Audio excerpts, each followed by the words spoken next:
So my name is Tarik Sammour. I'm an associate professor of colorectal surgery at the RAH in the University of Adelaide. And I spend my days treating patients with bowel cancer mainly, but also other colorectal problems, and doing clinical research in that area. Well, there are multiple health problems that we're researching, but they all have a common theme, which is trying to improve patient outcomes for patients that require colorectal surgery. So colorectal surgery is typically done for many reasons, but the most common would be bowel cancer. It's quite big surgery and has fairly significant impact on patients. Our research focuses on three main areas. One is recovery after surgery in the immediate postoperative period.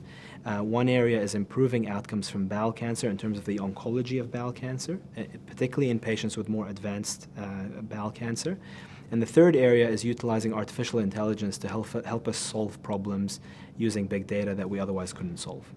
Well, I think if you were to meet one of our patients and ask them what would make their life better, and I have done that, there are several areas which they focus on. One area is patients with bowel cancer don't want to die of cancer. And I know that sounds very simplistic, but that is a major concern that they have.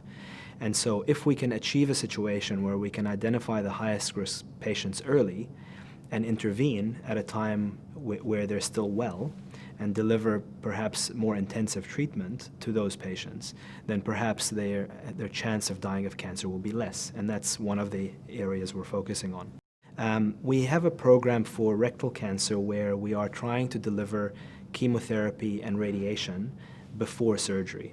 Traditionally, what happens with rectal cancers, with the really aggressive ones, is patients would get radiation, then they would get surgery, and then they would get chemotherapy last.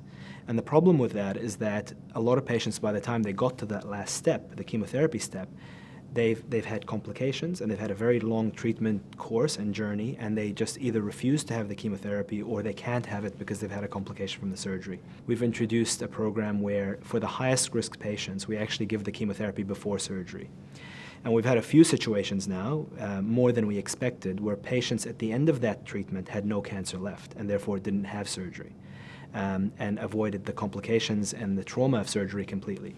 So these are all patients who have been diagnosed. We're actually pretty good at identifying the highest risk patients, not perfect, but pretty good. And the way we do that is using imaging, so MRI scans in rectal cancer and CT scans. Those scans tell us how big the cancer is, how far through the bowel wall it's gone, and whether it's spread to the lymph nodes around the cancer or to other organs. And that's how we identify patients that we think have more aggressive biology when they turn up and when they see us. We are hoping that artificial intelligence technology will improve that even further, so that we can be a bit more precise in identifying who the highest risk patients are, and that's one of the areas we're researching at the moment.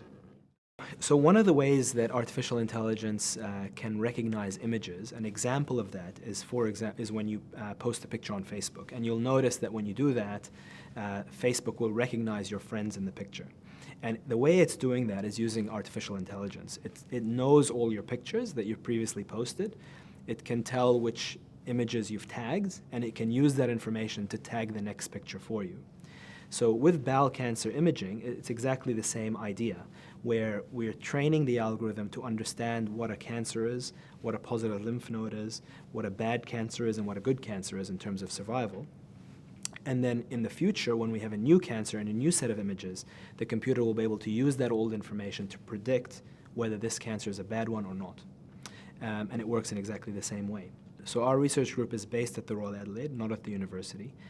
All our researchers and clinicians are in contact with patients on a daily basis. We all work on 5E, level 5E, adjacent to the ward where the patients get treated. And so the first question we always ask ourselves when we're thinking about a research project is there a direct benefit to the next patient we see if we answer this question? And if the answer is no, we don't bother investigating that question. The thing about research is there are an infinite number of questions you can answer, and it's about deciding which are the most important. And from our point of view, the most important questions are the ones that will have an immediate positive impact on patient care if they're answered. And I think we're in a very good position to be able to do that kind of research because we are seeing these patients every day.